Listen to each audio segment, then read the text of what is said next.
1, 2, got the city in a trance. Every guest on the couch got a story, got a chance. Talk beats, we talk dreams, we talk late nights. Culture in the mix, keep it real, keep it tight. From the underground up to the main stage, every episode another chapter, another page. Trap house beat, keep it up tempo. We vibe in love on the Dan Levely show. Music, stories, culture, let it flow. Turn the speakers up, let the whole world know. Yeah, trap house beat, keep it up tempo. We vibe in love on the Dan Levely show. Music, stories, culture, let it flow. Turn the speakers up, let the whole world know. Yeah, spotlights flashing, the crowd's reaction. Energy electric, every word's a caption. Artists spilling secrets, legends in the chat. Laughs and confessions, real talk in the air. We breaking boundaries, never playing it safe. From the heart of the city to the digital wave. Every sound, every voice, every beat we play. It's a movement, a moment, every single day, yeah. Trap house beat, keep it up tempo. We vibe in love on the Dan Levely show. Music, stories, culture, let it flow. Turn the speakers up, let the whole world know. Girl, the honor to God had us fall. Take it long, keep it love, the Dan Levely show. Trap house plays, rubber in with no go. See much time, keep biting on fall.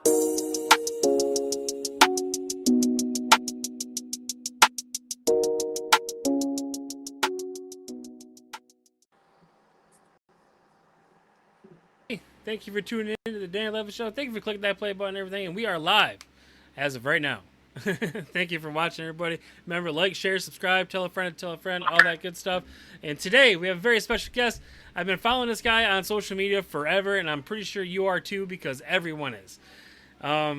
He's from this. I found him on the Cypher Society, and he is a musician out of Metro Detroit. Everyone, please welcome Johnny Jermani to the show. Hey, what up? What's up, bro? What's going on? Yeah, go ahead and introduce yourself to the people out there real quick. I'm Johnny Jermani. I'm a rapper slash content creator slash comedian slash business owner slash entrepreneur slash whatever the fuck you want to say from Metro Detroit. That is Macomb County, area, Michigan. Yeah, I mean, I've been just doing what I gotta do, man. I'm getting million views after million views after million views, and all my social media has been blowing up. So you could kind of say, like I'm almost an influencer or whatever. Right, exactly. You could actually say that because I Yeah. think once you hit that 100K mark, you're right there. You're close. Right. But yeah, so your music. I've been listening to music all week. You're blowing up your Spotify, all at work and everything too. Yeah. So at what age did you start getting involved with hip hop? Well, since I was young, I always wrote raps or whatever. I remember how heavily 8 Mile affected everybody in the Detroit area, wanted to be a rapper. So I remember going to school and I was in third grade. And this kid tried to rap battle me in the line, waiting to go in school. So the next day I came back and I wrote a rap against him and I smoked him. You know what I'm saying? That was the first time I ever did it. But that was so third grade. I was I don't know, 7 or 8 years old. Oh wow! So yeah, you from the get, you're just like, this is what I want to do. Was there Yeah. any other goals or dreams aspirations that you wanted to become other than hip hop? I mean, as a kid, I wanted to be a wrestler kind of too. You know what I'm saying? When I was young, Okay. I don't think that no more, nor do I watch wrestling. But as a kid, I was super into it. And I think more so just because my cousin was into it. And, he passed away. That was my hero. You know what I'm saying? My cousin was 4 years older than me. So, that's a big deal when you're a kid. Right. For him to be 16 and me 12, he was way older, Mm-hmm. But he liked it. So, yeah, I like that too, but nah, just be a rapper. And then now, though, since they got me in movies and stuff like that, I'm like, man, I could probably be an actor too. You know what I'm saying? Right, yeah, because you were on Jerry Springer. Yeah, yeah. Is that correct? You could call that the beginning of my acting career, Okay, because because despite what people may believe, that stuff isn't really 100% like just, oh, you go out there and whatever happens happens. No, they kind of run game on you on like what you should say and stuff like that. Because if it would have been up to me, I was gonna have it run a whole different way. I was gonna be like, yeah, Jerry, I fucked your bitch. You know what I'm saying? But they wouldn't let me do that, and I'm like, what do you mean I can't just say what I want? They were like, no. So I had to kind of act right there. Right, right. It was on Fox TV, like local cable TV, so I could see Right. them be like, oh, "You can't, yeah, you can't tell Jerry you fucked this bitch," Right. but that would be hilarious. But yeah, I used to watch Jerry Springer way back in the day when I was like a teenager, but still in high school, and it's been going on Dude, forever. when that shit aired, right? When I went on Jerry Springer and that shit aired, everybody blew me up. Like that, I had to really silence all of my social media because it was just like literally, it was a sound like this. It was fucking crazy. That's when you have to take your number off your Facebook page. Well, it wasn't even my number. It was like my Facebook, Instagram, Oh everything was wow. just blowing up. Yeah, yeah, I can see that too. And just or people are pretty much like excited for you though too. Like this is like pretty much the start of your acting career. Now, Yeah. have you been in any other like movies, shows? How's your Yeah. acting career So, so far since then? I've been in 3 movies since then. Okay.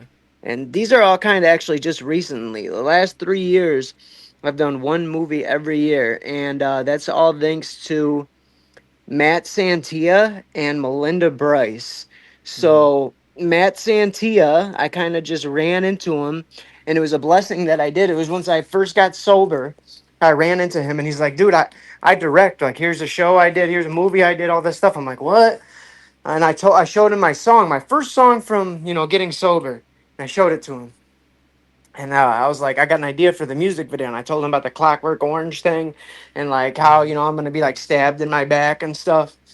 And once I told him that, he was like, okay, and he came and he did the video. After that, they were like, dude, Johnny can really act. Like I kind of took control on set and was like, okay, we got this, blah, blah, blah. You know what I'm saying? They were like, oh, okay, he's actually can act. And I had no experience besides the Jerry Springer show. Right. So after that, once a year, they were like, boom, got me in this movie. So the first movie I was in is called Gutta Detroit, and that's on Tubi right now. You can find it. Okay, it's on Okay. Tubi and some other sites, but type in Gutta, Gutta, and Detroit. The second movie is called Delirium. Okay, and I think that's just about to be released because it takes about a year to edit these things. Hmm. So Delirium is the second one, and the third one I just did this one. It's called 1300 Beaubien Street. Okay. Yep. So those are the 3 movies. I was almost on Catfish. Oh, really? Yeah, it was so crazy. Do you know who V Nasty is, the rapper? Yes. Yes.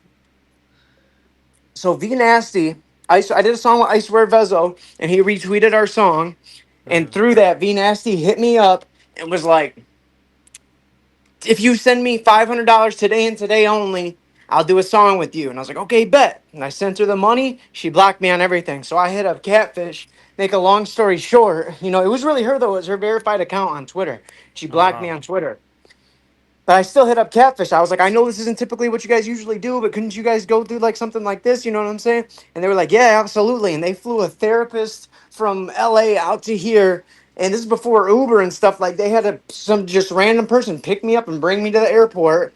And like because the Hmm. hotel was right by the airport where the therapist flew in, and they checked to see if I was mentally stable enough to be around Neve and Max. And then for whatever reason, they decided to not go with the idea of the show. But yeah, I Oh was wow. this close. It's like Jerry Springer, then Catfish. You're like, damn. Like, I know. I was hoping, man. like just getting at, yeah, just getting at it at that point. Jeez. But Yeah. so, so the Cypher Society. This is where I've pretty much found your music and found out who you were. Um, I've Okay. had I've, I've had numerous members of the Cypher Society on from Gross. Junior the Demiguy was on here. John Connor, I've had him on too. Hmm. Drew Verde, Yeah. he's been on. He was just on a couple weeks ago. So Yeah. what I like about the Cypher Society is that you have a bunch of independent artists all getting together and making a name for themselves. and it's Right. blowing up, and it's amazing what you guys are doing for the independent music scene. Like, I thought I was doing some good stuff, but then I see this and I'm like, wow, this is where it's at right here. So, Yeah. like, what happened when? How did you become like a member of the Cypher Society? Well, I was in prison with this guy named Okay. Jay. Jordan Charlick, actually. That's his name. Yeah. So he, like me and him were tight.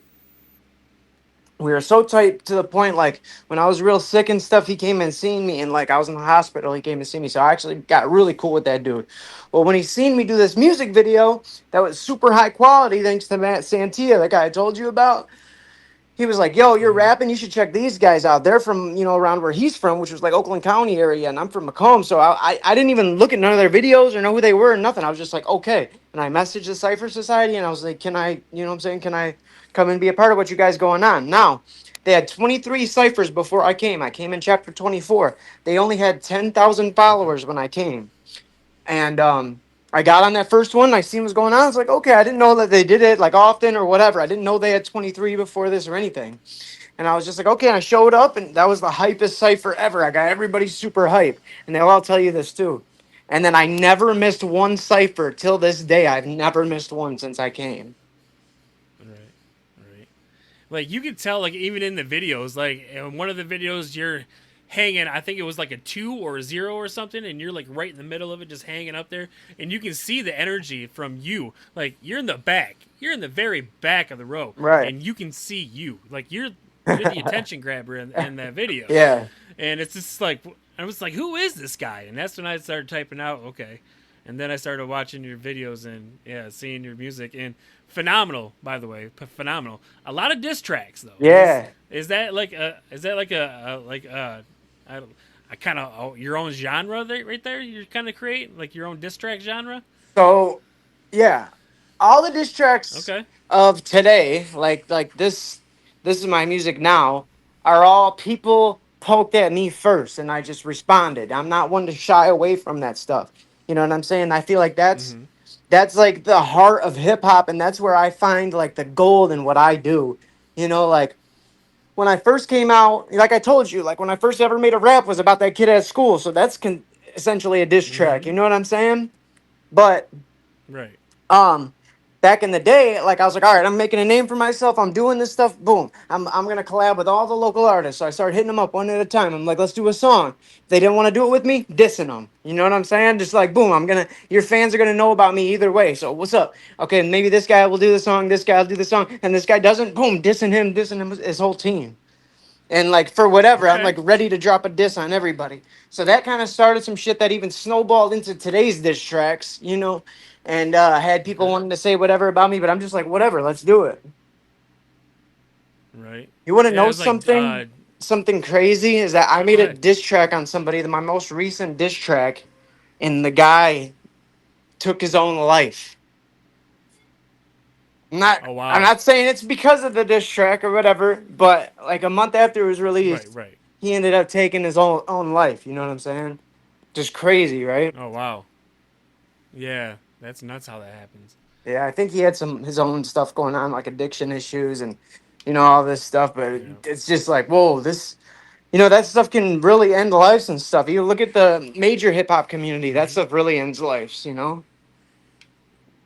Oh yeah, from like all mental illnesses that are all like hip hop artists have and everything. What they go through in earlier lives, like earlier life trauma, like triggers it and everything. Like, I 100% see it. It's crazy to watch, to see it out there. Like, so many people. Like, when you're a victim of it, you think you're alone, but when all actuality, when you look around, there's a lot of people going through the same thing, if not similar things that you have. And Right. support groups are out there, and everyone, there's lines out there if you want to call. I don't know, I've never had to call one. I don't know what they do or anything, but there are lines out there if you guys need help or anything like that.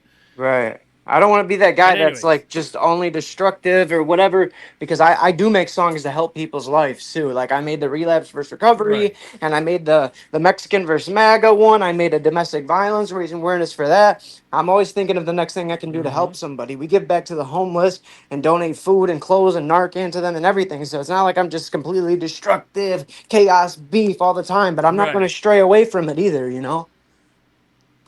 Right. Yeah. I was bringing up the diss tracks, and then I was gonna come into what all the good that you guys actually do for the community too. So it's not all like all dissing each other. It's all you guys are also like a community that actually help throughout and help people through clothes, food drives, Yeah, and everything like that. yeah. So yeah, the Cypher Society, yeah, they do very good stuff out there, guys. If you guys aren't, I preached this before on the show. If you're not following them, you need to be. But yeah. Besides all the music, they do good in the community too, and it's great. Here, But yeah, I got the Cypher so Society I shirt right here. oh dope. See, like, hanging up on the wall and everything too.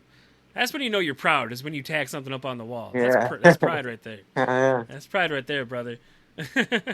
So I saw a reel earlier, and I actually went back and listened to both of these tracks to see how similar they actually were. Right. But a well-known artist, I don't know. I'll leave his name out of it. You can say his name if you want to, but I'll Okay. leave his name out of it. But a well-known artist stole one of your songs. Is that correct? Yeah, I'll say his name. I don't care.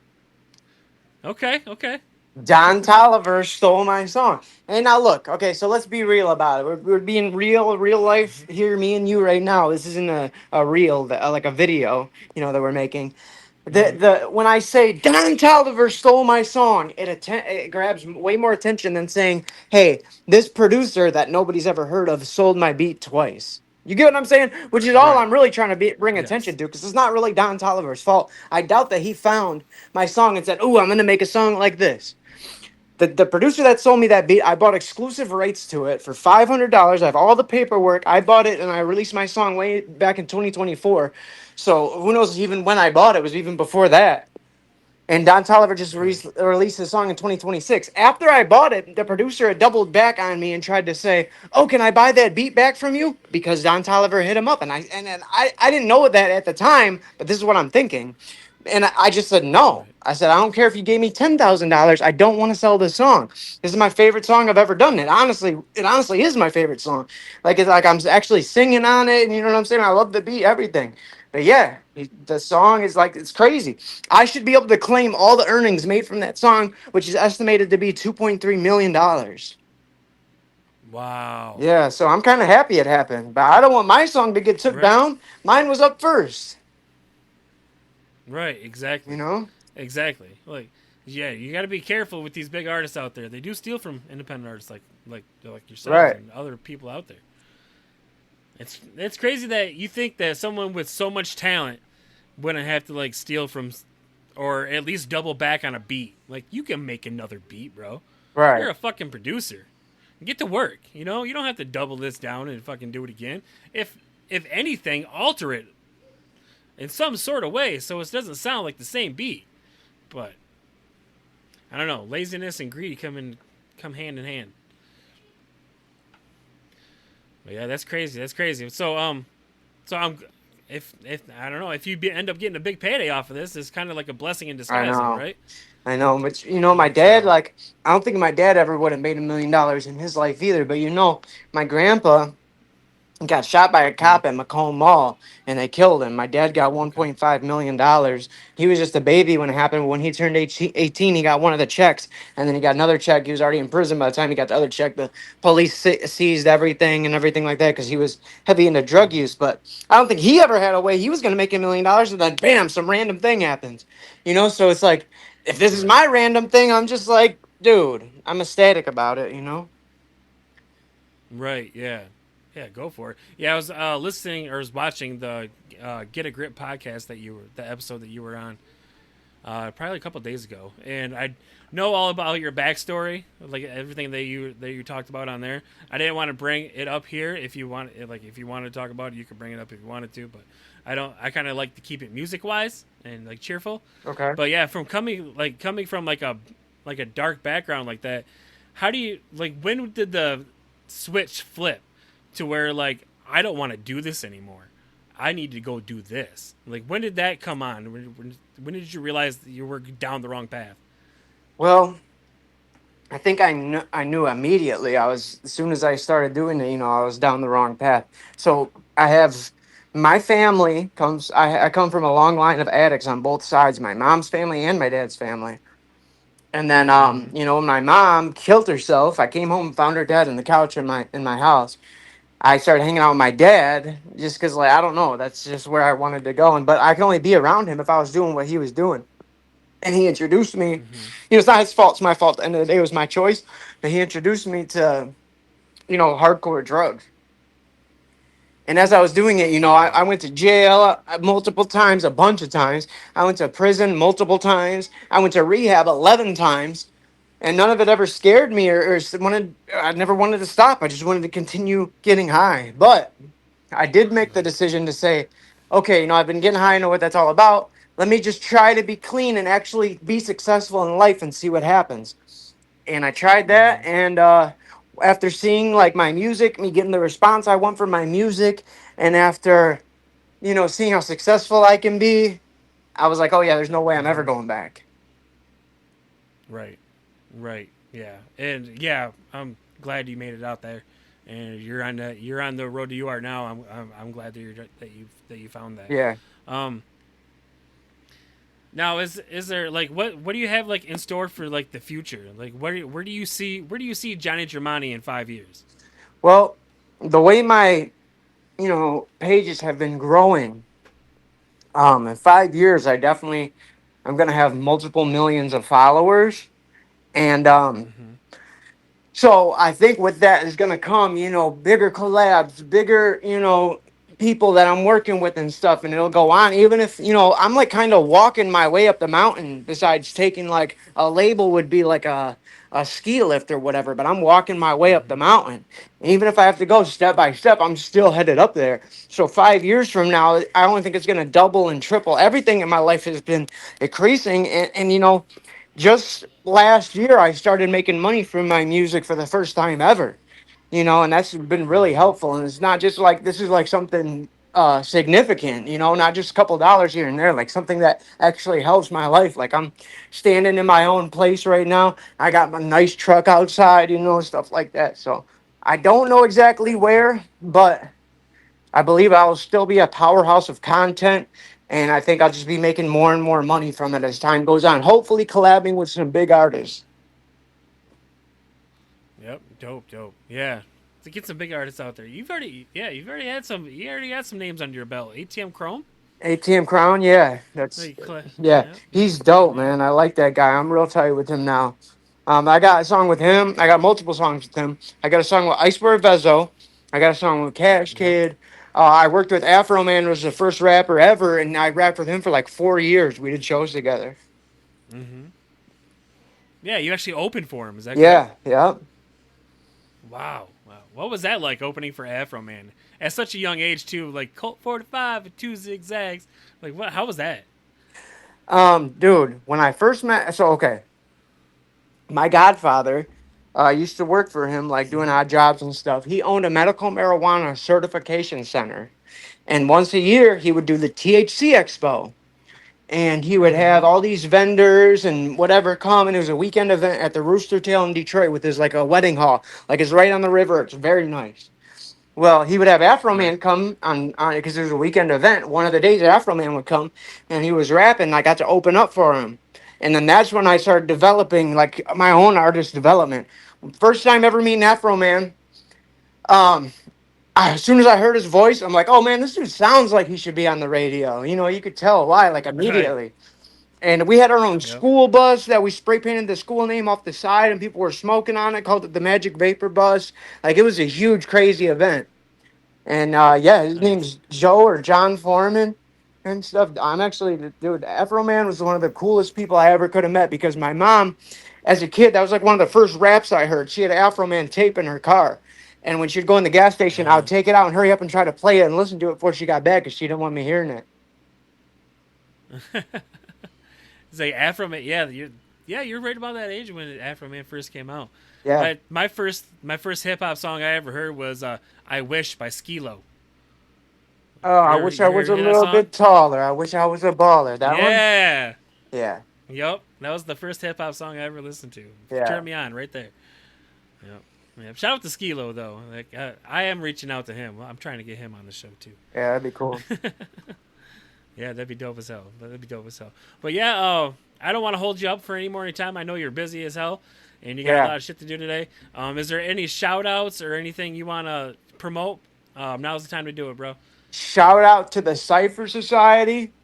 We got bigger things coming. We're gonna keep on doing ciphers. Go follow the Cypher Society.